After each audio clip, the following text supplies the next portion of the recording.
Good morning. Good morning, and welcome to today's coffee and conversation with Paul Gosselin. I'm Jim Pfeiffer. I'm the Executive Director of the Regional Water Authority. The Regional Water Authority is a joint powers authority representing nearly 24 providers serving over 2.2 million people in the Sacramento region. Our mission is to improve water supply reliability, availability, quality, and affordability through regional collaboration and strategic action. You can learn more about our work at rwah2o.org and sacwaterbank.com, SACWATERBANK.com. Now, a few housekeeping announcements, which you'll see on the screen. This webinar is being recorded. Please feel free to submit questions as we go on with the webinar using the Q&A button at the bottom of your screen.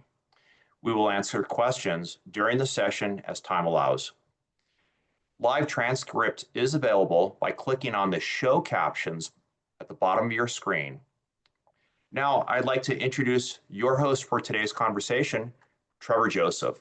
Trevor is RWA's Manager of Technical Services. He brings over 25 years of groundwater experience at state and local levels.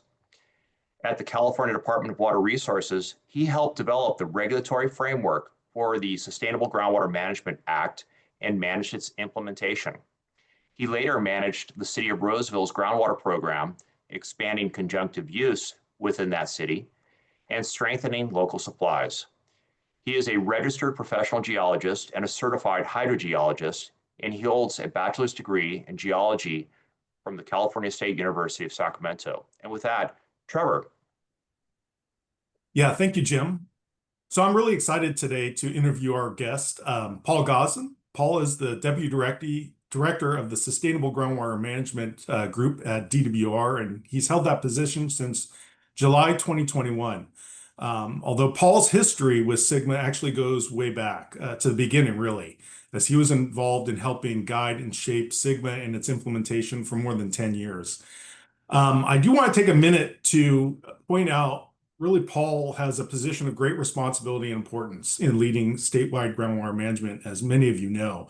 Paul's been incredibly successful managing a talented group of team evaluating groundwater conditions in more than 100 subbasins throughout the state, while at the same time providing a wide range of valuable technical assistance and coordination and engagement services to local agencies and other interested parties. I know our region has really benefited from all of Paul and his team's work in providing those services.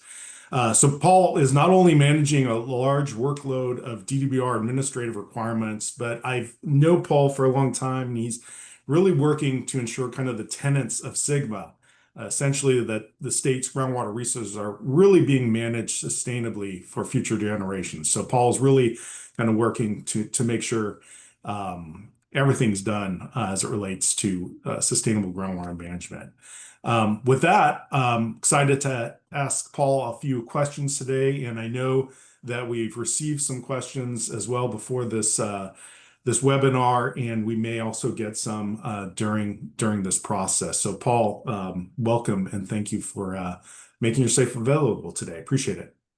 Thank you. It's great to be here, Jim, Trevor, and the whole RWA team.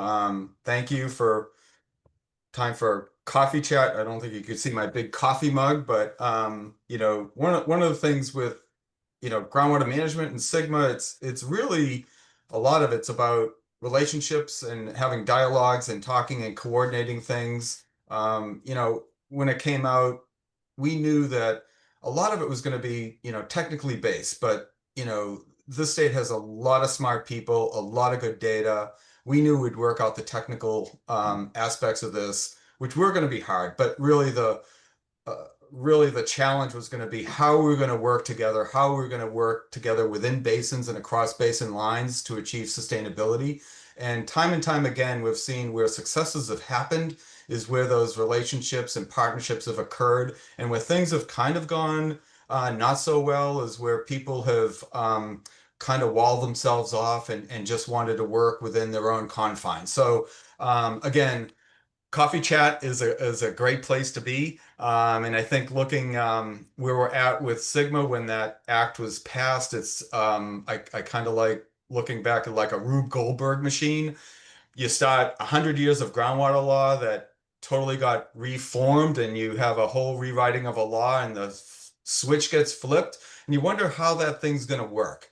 Are there going to be do loops? Are the things going to just not really work? But it by and large has been functioning well. And I think largely that goes to the effort and work at the local level, and the people in the communities who've engaged with local agencies, which is absolutely fantastic. It's a difficult change that's going to occur, but where we're at, I'm very confident we're going to achieve groundwater sustainability.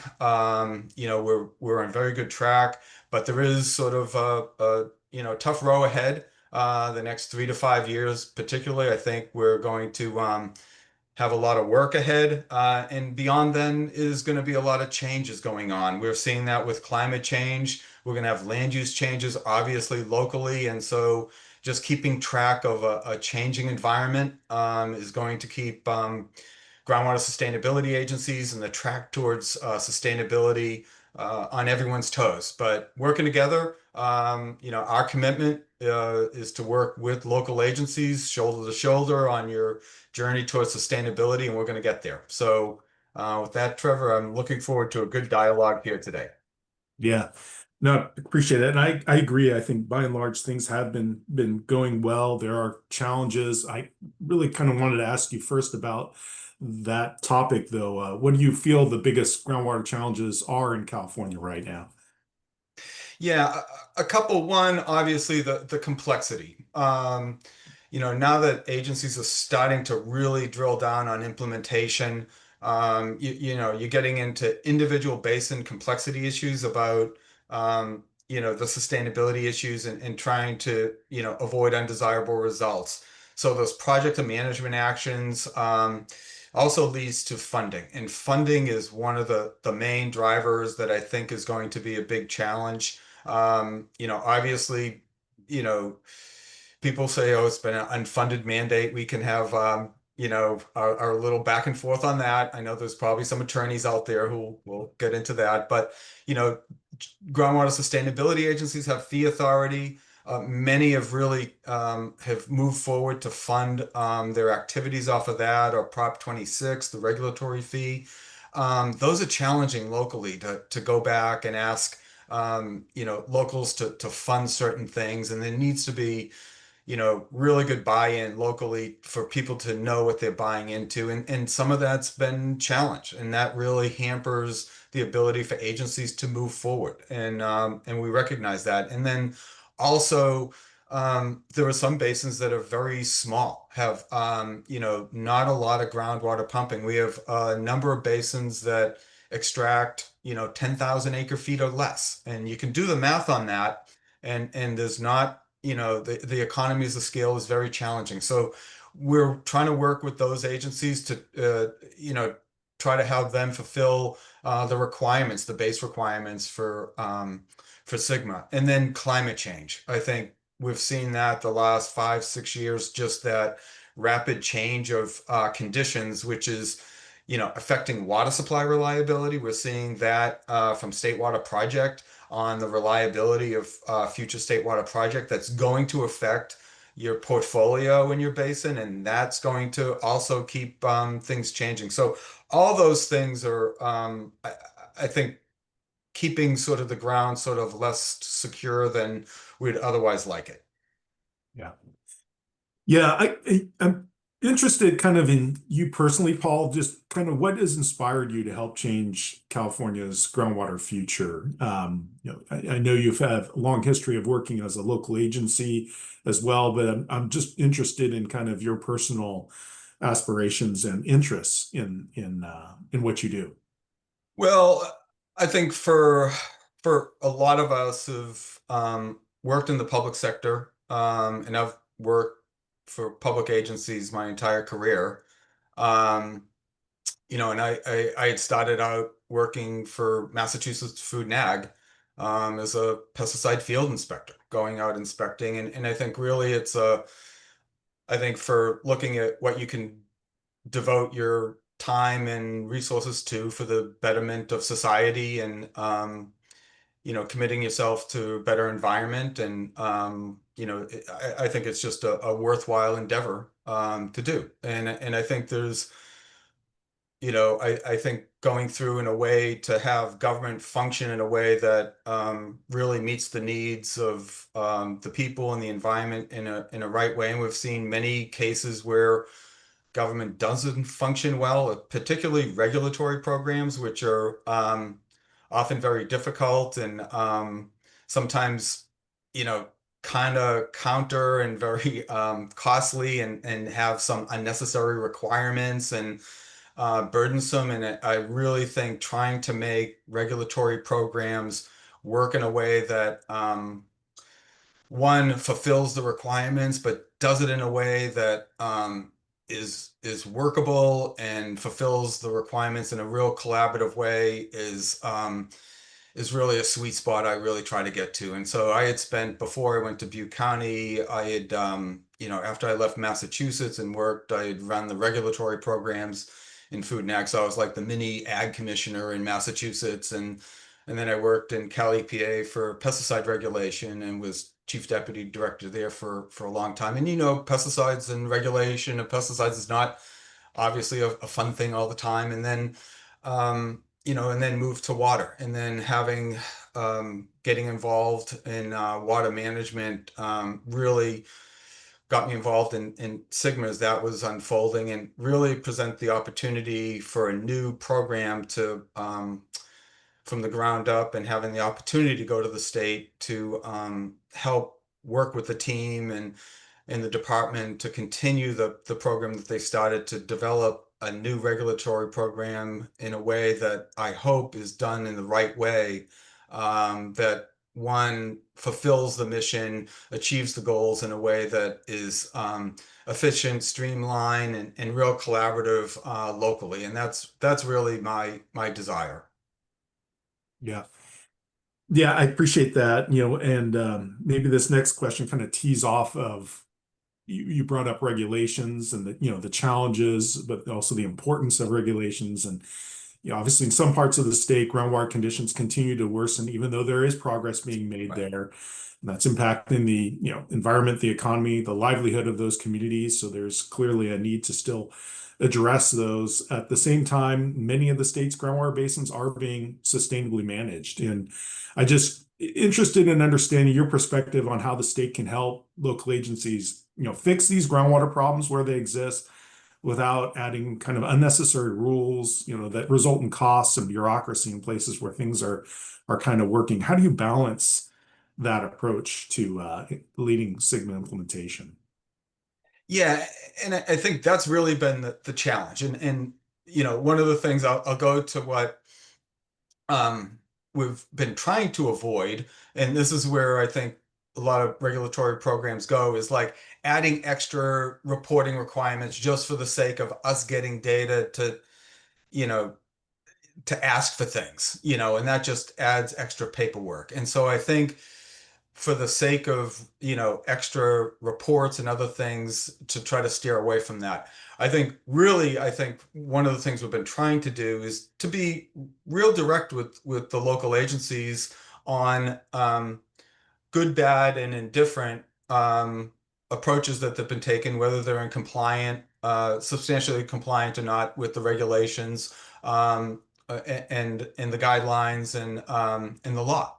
And I think we've done that through through our initial review of plans and our determinations. We tried to be very clear as to what was required and to be instructive. And I think also our other role in assistance, really taking those areas that we did find deficiencies and use that as a feedback loop to us, not just to, go out and ding people and tell them, oh, you're not doing it right, and, be heavy-handed, but also look back that, like, what do we need to do to better explain what's required out there? Or as there are other assistance we need because there's gaps out there. And so having technical assistance with monitoring well assistance and other modeling assistance and other things and finding,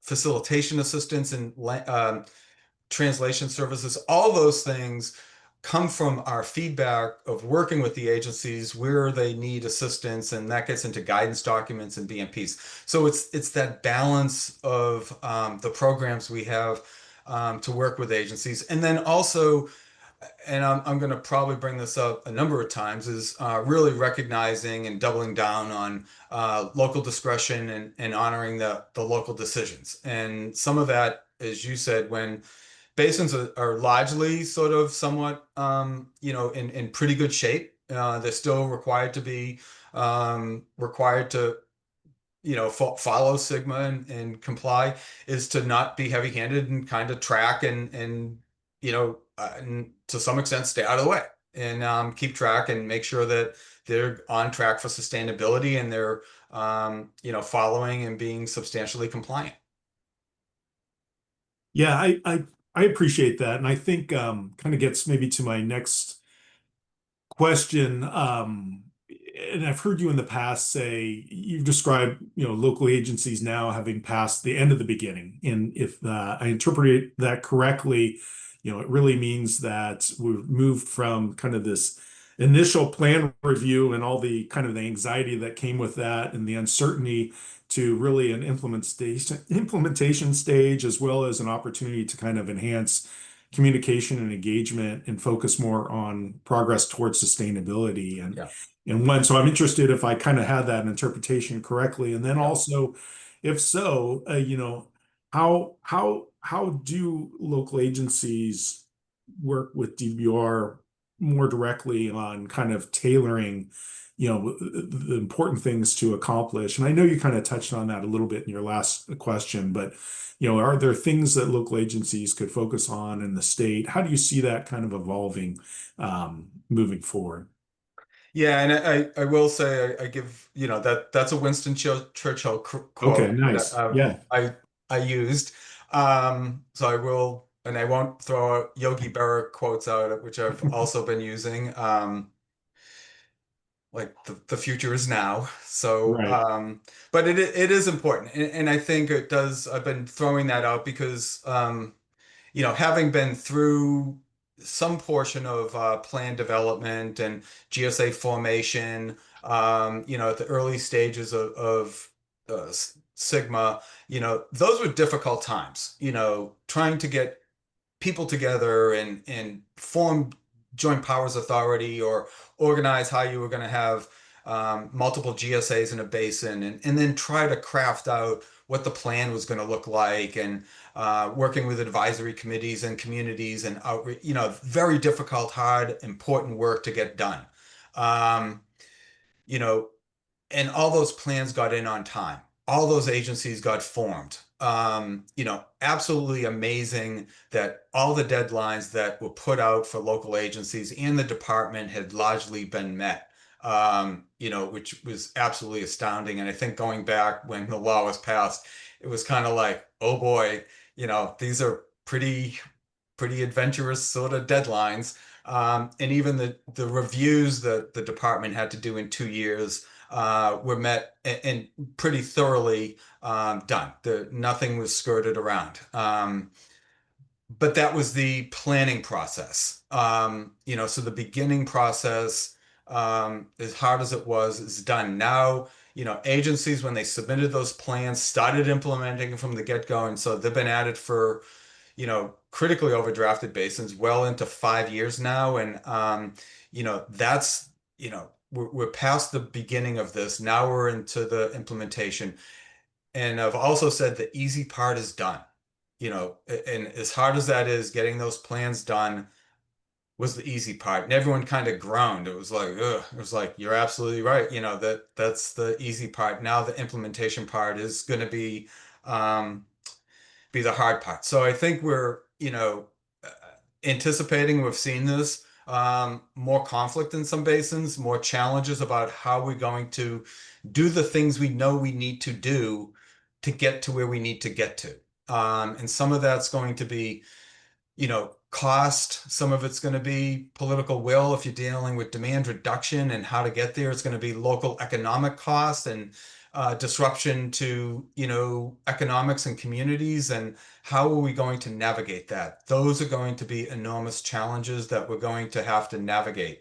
And that's also going to, have to involve us. So I think, again, good communication with us. Now that we're through initial plan review, we do want to have a lot more ongoing open dialogue with basins. So again, if there are issues with basins, and we've had a lot more good open dialogue with basins to communicate with us. If there are issues going on, have early communication with us to work things out. So we're not just in a reactive mode where we see, monitoring wells failing or groundwater levels really dropping below minimum thresholds, and we start having issues like what's going on. Let's get good communication early on in a collaborative way, and we can be there to help assist and try to work things out early on, down the line as we get through this early stages of implementation. Yeah. Yeah. And, again, you touched on this a little bit, just kind of nobody, I think, thought that, maybe it's a hard way to phrase it, but the expectations placed on the department and all the local agencies when SGMA was passed really seemed daunting. And this probably is more of a comment than a question to you, but I just want to again acknowledge really under your leadership, and you have an incredible, successful team of hardworking, talented folks, but the successful track record for meeting all the SGMA requirements that the state has met, in addition to local agencies, but really making sure that SGMA is credible, and the plane's definitely off the runway now and flying around. Your team has met all the deadlines, gaining support for policy changes, in really expanding technical, financial, and planning assistance in ways that I didn't think were possible. I thought plan review was just going to kind of dominate DWR's time, but you're really adding value through all these services. And I don't mean, this is not necessarily a pat yourself on the back totally moment, but in hindsight, because I know there's still a lot of work to be done, but are there kind of certain accomplishments or specific experiences that kind of stand out to you as incredibly valuable over the last 4 years, or something that you really want to make sure is kind of acknowledged in all the work that DWR has done? Yeah, and again, I'll go back to even plan review of the exchanges. We've had some of those processes we had where we had basins that were incomplete, and some of those dialogues were difficult, and some went to the board. Those were not easy conversations. Some of it led to issues that led to us developing a best management practice, a guidance document on addressing drinking water. And that was a flaw that we found in many basins. Mitigating drinking water wells is not required. It's not a requirement of GSAs, but again, if basins are going to have groundwater levels decline, which they are allowed to do, and that may be a necessity in certain basins, but if that's going to result in an undesirable result for a groundwater user, in this case a private well owner, then that has to be addressed. You either raise the minimum threshold or address it, and so that guidance document really changed how all basins are addressing that. And now you have basins recognizing that, they're, responsible for all groundwater uses and uses, including those on domestic wells. And so that was a sea change of involvement and responsibility at the local level that really changed a lot of dynamics out there. I also say, community engagement, which has also been a challenge. There's a lot of work ahead, but I think the commitment from, local agencies to engage community members through facilitation services and translation services has ramped up. but there's still a lot more to be done. And so, there's a lot of interest in at agencies. So I think that's sort of like glass half full, a lot of interest, but a lot more work to be done. So I think there's and then I think just the overall program on recharge and understanding about how to better handle water management. Um, and again, some of the other projects that, and I had seen this, were a lot of projects that have been sitting, sort of gathering dust for a couple decades. It's kind of, there's a good quote out of East of Eden from Steinbeck about droughts and wet years, and they forget the droughts when the wet years come and all that.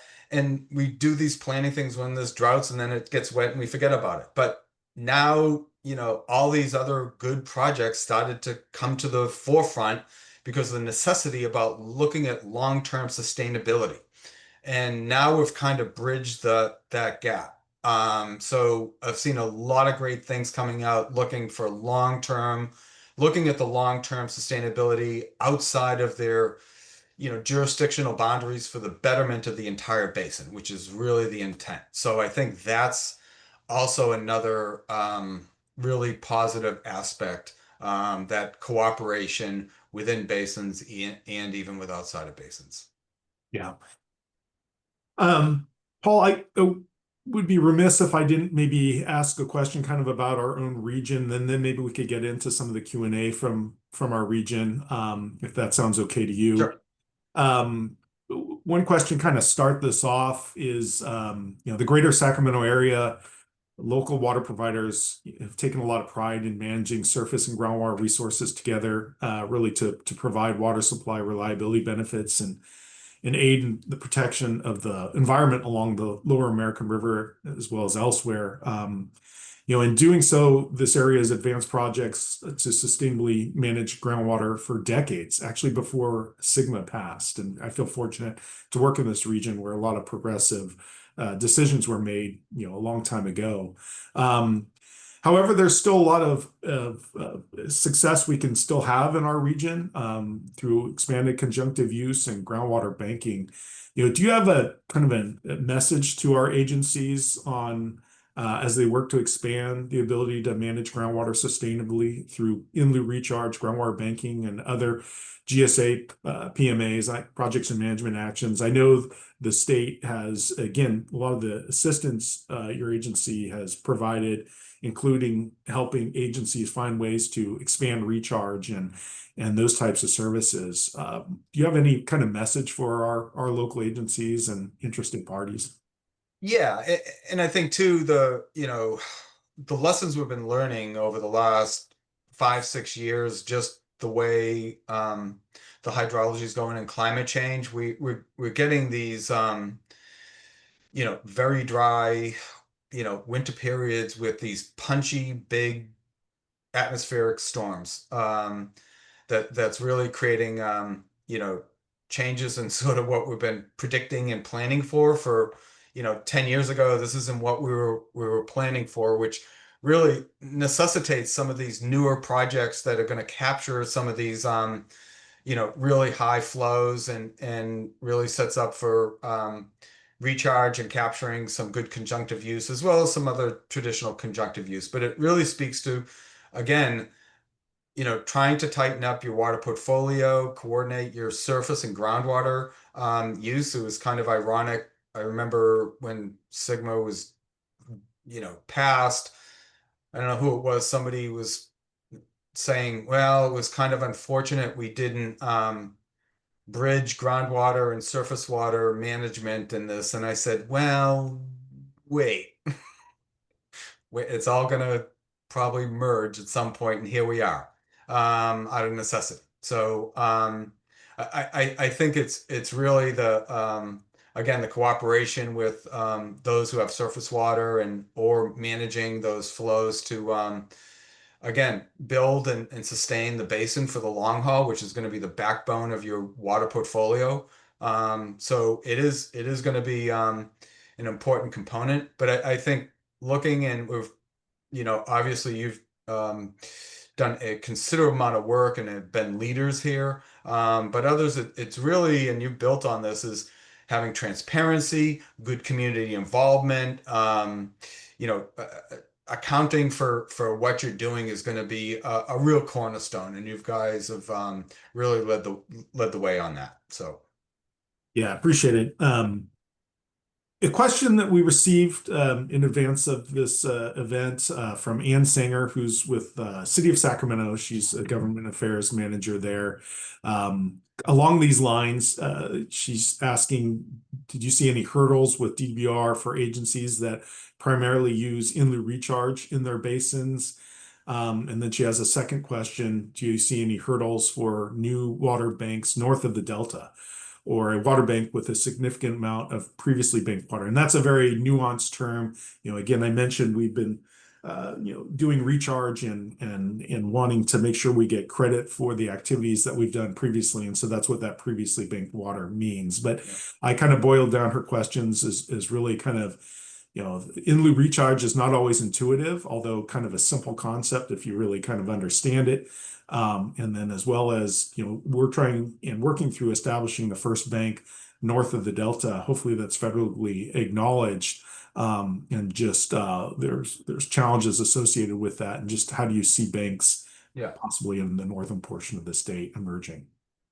Yeah, a couple things, I will say Prop 4, does speak to funding, conjunctive use, recharge, banks, and a couple other things. So there is funding in that directed from the legislature on that. But these choices on in-lieu recharge, water banks, recharge programs, again, these are local decisions that local agencies will make on the choices they make on what fits for their basin locally for sustainability. So I don't see us getting in having a value judgment one way or the other on those local agencies. You're going to work out, given your circumstances, what best fits. I think for us, at the end of the day, whatever those choices are on projects or management actions, we're going to be looking for, I would say the accountability, for in-lieu recharge. Are you, is it actually going to improve basin conditions, and how are you accounting for that? I think I will point out, some things that we've seen in some basins where you're doing recharge and, let's say you're in very severe overdraft. Traditionally, people will put water in the ground with the, stored surface water with the intent of pulling it out. Um, you know, there is a need to keep water in the basin to replenish it if you're intending to, increase, basin conditions or stop overdraft. So it can't be a zero-sum gain if you're continuing to have basin conditions decline. So I think a lot of these details need to be worked out. And I know, you've been at, your water bank for a long time working through details. So I think, as there's a lot of details to be worked out as to, what water you're going to be using, dealing with water rights, and then the water going into the ground, how much is going to be pulled out and what's going to be left behind and what it's going to do to basin conditions, and ensuring you're not going to be touching native water. Yeah, Yeah. I appreciate that. And the details truly matter, especially developing a Absolutely, bank yeah. that's heavily reliant on in-lieu and Yeah. and we're frankly benefiting from seeing kind of a lot of other banks that have been developed over time and learning and engaging DWR. Really appreciate making your staff available to kind of bounce things off of those folks as we advance this project. RWA has a lot of members, though, that are outside of the basin. One question from Kyle Erickson, who's a water resources principal at El Dorado Water Agency. His question, in the foothills and mountain regions, most of the groundwater is in fractured rock aquifers. Much of SGMA is focused on groundwater basins since its inception. Is DWR pursuing any groundwater programs to manage groundwater in fractured rock regions? Well, fractured rock reasons won't fit with SGMA for, I think, principally because if you look at undesirable results for the construct of SGMA doesn't fit in fractured rock just because of the nature of fractured rock. But I think it's been one of the issues that's been raised in Bulletin 118, the groundwater bulletin, and we're coming out with the updated Bulletin 118, in a couple months, and so we will be talking about fractured rock monitoring and a better handle on fractured rock conditions outside of Sigma. But I think too, and I will say in Butte County, this was an issue because I think half the county is in upper foothills fractured rock, and obviously that is the source of water coming down from the watershed. But really, where the fit comes in, and this is another aspect of Sigma that does need to be bridged, is land use authority. So, how counties manage the upper watershed in terms of protection of that watershed for the basin is important. So, I think that nexus is, with the county on land use and how the management of the upper watershed to help manage the watershed to ensure that the basin continues and creeks and streams have flows is really where it's at. But it doesn't have the upper watershed and fractured rock. There's not a good statutory nexus with Sigma, so it's not a fit. But I think there's relationships with other programs that fulfills the goal. So I hope that helps. Yeah, that does. And maybe shifting gears a little bit, let's see if we can take a question or two from the Q&A that's coming in. I see a question from Ron Greenwood's on the Carmichael Water District Board. His question are grants and funding, especially for the smaller agencies and basins, have been critical. Do you anticipate any particular challenges, especially from the federal government, in making more grants available in the future?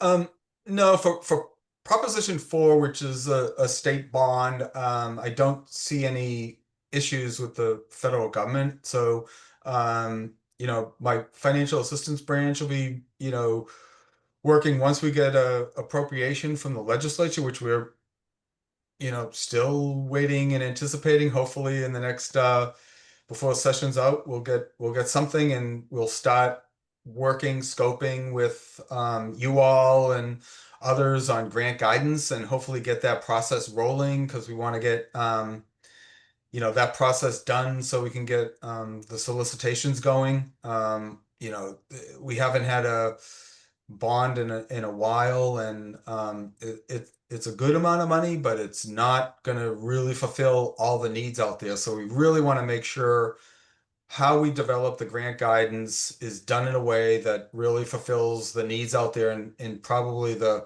hopefully the best creative way possible. So we do want to spend the time and do some scoping discussions. I will point out, the last time we did a grant solicitation, we had $187 million and we had $800 million in requests. So we are largely, just under $400 million for groundwater grants. So good amount of money. We better be pretty smart in how we use it. Yeah. Shifting gears again, and I think this is a question you probably get from time to time. It's kind of an overarching question I think a lot of people want to ask. And Spencer Cole here, and before I lay out this question, I do want to highlight, DWR, the Sigma Group's really great documentation in terms of groundwater conditions that they now put out as part of Bulletin 118. The groundwater conditions semi-annual report. Stephen Springhorn recently presented that to the California Water Commission. I thought it was an excellent overview of groundwater conditions and at a really high level that's very intuitive, and really appreciate that, Paul. So Spencer's question is, do you have a sense of what kind of progress has been made on overdraft in critically overdrafted basins? Obviously, coming off a drought and a very wet year, it is hard to gauge. but is there a sense that demand or supply side solutions have started to improve balances? A very challenging question, perhaps, because there's still not a lot of maybe data. Yeah. But I did want to ask you this. It's a great question.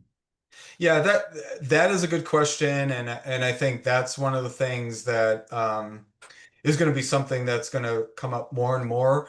And I think as Stephen and team starts presenting out the um, semi-annual report in the fall, and then he'll kind of highlight this in the 2025 Bulletin 118. It does look like the last 10 years. It does look like conditions have improved in basins overall in a general sense. Now, the the variables that go into that are considerable. You're dealing with obviously the very severe drought.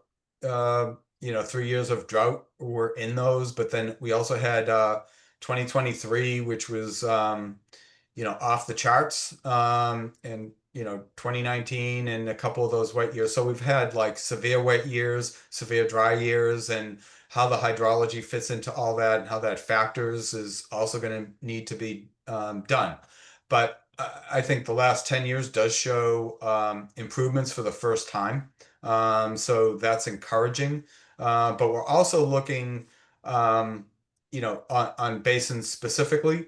And that's going to be our lens is, our individual basins, on track for compliance. One, to eliminate their overdraft, and two, to avoid undesirable results. And, that's going to be not viewed in sort of the aggregate statewide, but on a basin by basin basis.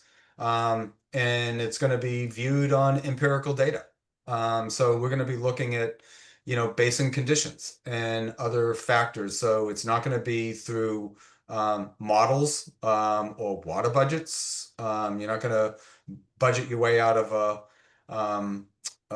it's not going to be a mathematical exercise to demonstrate sustainability. It's going to be like what's happening on the ground. So, subsidence is measured. We have INSAR satellite data, so we'll be measuring that. And, that's something we're going to be tracking on a basin by basin basis. Yeah. There's so much activity related to recharge, to work on that kind of supply side approach. Wanted to ask you some questions about recharge. Yeah. Some of these get kind of more detailed, so bear with me. Christina Hansen, who's a supervising planner with Public Works with the county of Placer County, has questions regarding the challenges of GSAs to obtain recharge, essentially the ability to permit recharge or take excess surface water off of creeks and streams for the purposes of recharging. And I know that's not necessarily a or not responsibility, I should say, but a permitting. You're not the permitting authority. Obviously, it's the State Water Resources Control Board that holds a lot of the authority over how surface water is obviously accessed. But I know that you're been actively aiding the state board as well as local agencies with that work. And so, I think her question is just more general about the long process to obtain a permit and kind of the uncertainty that creates and the challenges from a GSA to commit to that when there's just so much uncertainty in terms of getting those kinds of permits. Maybe you could speak to a little bit in terms of how DWR is approaching this and working with the state board to advance recharge. Yeah. Yeah, and I know this is, I know for a lot of people out there, this is absolutely frustrating because I know trying to maximize recharge is essential before you get into demand reduction. And this was something going back to 2022, the governor pulled us together and we developed the hotter dryer strategy, looking at that linear temperature increase that's climate change is inducing, and that's creating its own water supply. And so how are we going to make that up? So there was a commitment to increase recharge by 500,000 acre feet a year. and that's through the permit process, and directed us to work with the state board, which is the permitting agency, and Fish and Wildlife to get there. So we've been working with the state board and Fish and Wildlife, extensively to try to work and change the process. I think there has been some improvement, obviously not a lot. I mean, when that plan got put in place again, 2022, we were looking down, staring down potentially the fourth dry year in a row, and we were kind of scared, pretty frightened about what was happening. I know you all were too. And then 2023 hit and opened the floodgates. Sorry about the pun. And that changed things. It changed and created this opportunity from having a state board policy on incidental flood diversions that you could do recharge, to an executive order, to a statute that, one, recognized groundwater as a natural infrastructure, two, established the process that you could do flood diversions and have recharge, and it was kind of a cool thing, legally thing to do. You couldn't have a water right, but you could do it, and that changed the dynamics out there for a lot of growers and local agencies. So that was an enormous change that can happen right now. We've also been making changes on the permit process, trying to have workshops, and trying to get people in early. Now, on the permit side, there are dilemmas because the 180-day permit, one, it costs money, and two, you get a 180-day permit and you get it, and then it doesn't rain. So you're sitting there, and then you got to go back in line, and you've kind of squandered the money. So this whole thing, we've been talking with the board about how to reconcile that. That may need some other, changes, and I'm not sure their process, but that's recognized as sort of a dilemma because people will come in late in the year. They're waiting to see if it's going to be wet or not, whether to get the 180-day permit. So by the time, which makes sense. So by the time they come in, they might miss one or two of the storms, so instead of coming in June, they come in late. So there are these dynamics with the permit process we're trying to sort through. But the other big thing is we've opened sort of the process on flood diversions, and we're getting a lot of these flood diversions again because of these, big punchy storms. So we've had a great opportunity to work with the Sac Valley group, flood diversion group. I think there was a big meeting yesterday. Up through NACWA's been organizing it. So Stephen Springhorn, Jenny Marr, and the whole DWR team has been, and even it's really linked us, and the flood team in DWR has been working shoulder to shoulder on this. So there's going to be a lot of good movement on that. So that'll be one component, and that's totally new, that really wasn't a thing 3 years ago. So, again, we are going to be making advances. I think there's still a lot more reforms and improvements to the permit process, how we're dealing with water rights, delta conditions, very complex, to give assurance to people that they're not going to be harmed, from even temporary permit conditions. But flood diversions are also, here and now, and people can take advantage of that. Yeah. Again, jumping around, we're getting a lot of Q&A coming in, but one that we got previously, Josh Watkins, the water utility manager, City of Reading, asked if DWR is considering a process to reduce the amount of reporting for GSAs that have approved GSPs and have shown that they are already sustainable. Perhaps DWR could reduce the burden of annual reporting and allow healthy GSAs to report every 5 to 10 years while still monitoring basin conditions locally. This would allow state resources to go towards GSAs that are in bad shape.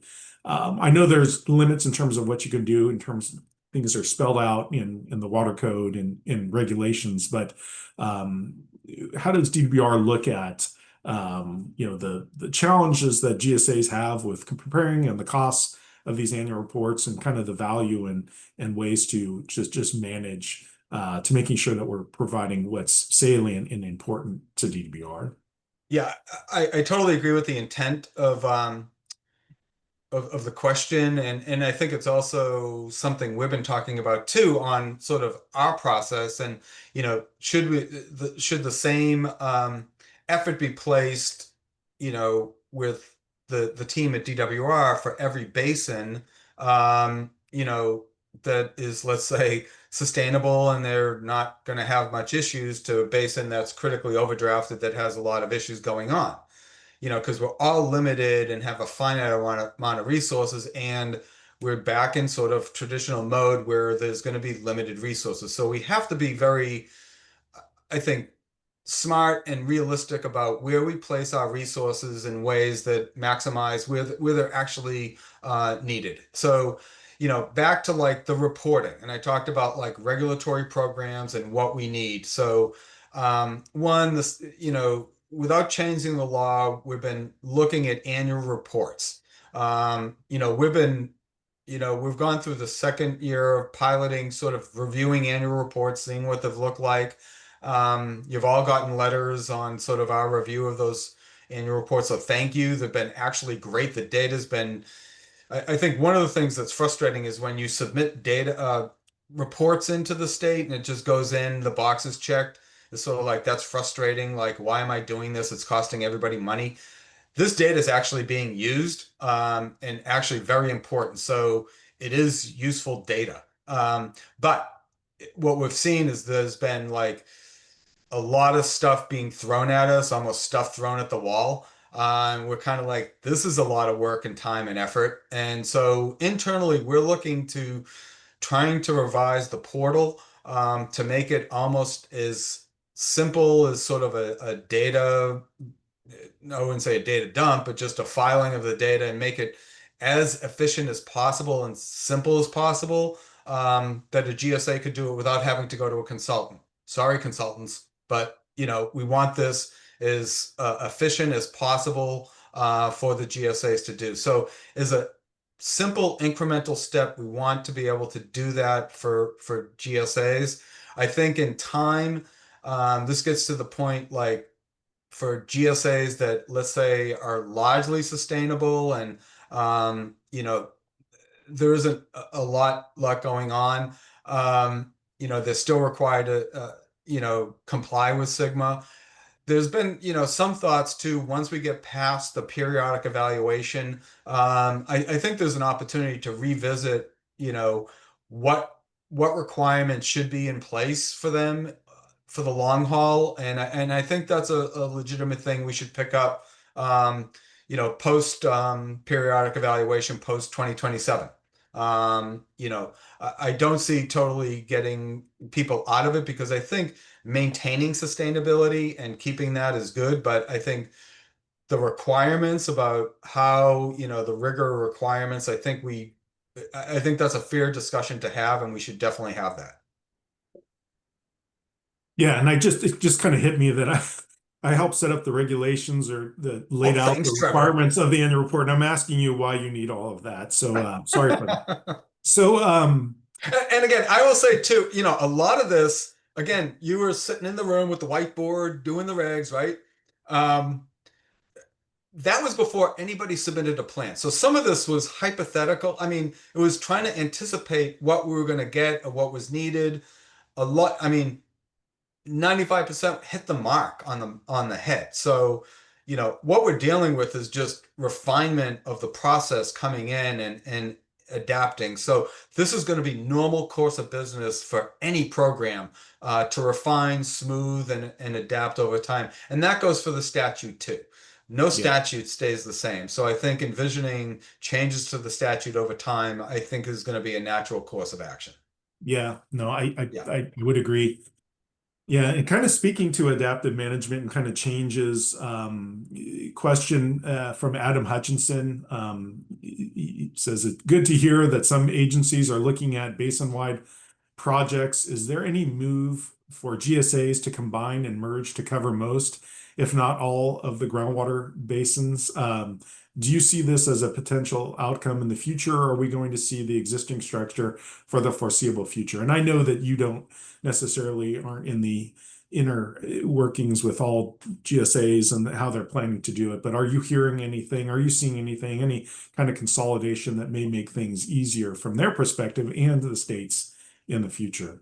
Yeah, there's, like I said, there's been a lot of discussions with some smaller basins and smaller GSAs on potential basin boundary adjustments or consolidation. I mean, some of that's been done to align reporting for some of the smaller basins for economies of scale. If you have the same agency managing three basins and, just to try to combine them, so that's something we're exploring too about. Also, we've had a lot of interest on basin boundary adjustments for efficiency's sake. Some of it's also for boundary conditions changes, but we'd need to, we're trying to explore ways to do that in a way without triggering a reprioritization of basins. Whether people like that or not, I don't know if there's and Jeanette's on, but we are not going to reprioritize basins from medium to low or anything. Others, she keeps bringing that up at Aqua, but I think theory is like keep everyone in, but like if there's a reasonable thing to adjust basins, that's something is worth exploring, and I believe that probably is going to take a statutory change, and I think that would bring some efficiencies to some basins that are small. So yeah, those discussions have been going on, and again, that's for some of the basins that are fairly small, and it would bring an economy of scale issue to the management of the basin. Yeah. I know we only have a few minutes left. Let me see if, and we're not going to get to all the great questions that we're receiving here online. Appreciate that, everyone. But maybe a quick question, more of a simple question. Diane Johnson, Paul just stressed early and open communication. How do we begin that? Through comments on the Sigma portal? You mean with the department? With the department, I believe her question, yes. Yeah, I mean, I'll give a big shout out to our regional offices. I'll say, besides the Sigmo office, and I'll speak to the department's reorganization, we are less siloed in the department. Like I said, working with the flood management office and division of planning, and but again, the regional offices have been front and center working with GSAs and the points of contact. So contact them, and also just a phone call to the Sigmo office or others. So I think direct communication informally is good also. It doesn't have to be a formal communication. So I think we'd really like to start with some of these is just a check-in and keep, start the communication as informal as possible, and go from there. Yeah, thank you. Couple more minutes. There's a lot of activity this year, and with DWR assistance programs, a couple of key either guidance documents, BMPs, or other documents have been released. Most recently, the draft best management practice document on subsidence, which is really informative. And I know comments are going to start to come into the department on that document. I know that future document, I know you can't speak of the specifics, but there are a series of documents related to integrated surface water, interconnected surface water. In the future, Paul, do you see other guidance documents at this point? Is there anything out on the horizon? Yeah, whether it's a guidance document, but are going to need to address interbasin interaction. We have not scratched that. I know a lot of basins have been having those discussions, but that's going to be another major aspect. And the other thing that's going to change things too for basins, again, climate change, surface water reliability is going to change things, and also land use. So all these things are going to result in the plans that are existing right now, even the approved plans, are not going to look the same in 2040 or 2042 than they look right now. So things are going to look vastly different, 15, 18 years from now than they do now. But what it's going to mean is we're going to be in a sustainable foundation that's going to be, really good for communities, agriculture, and the environment.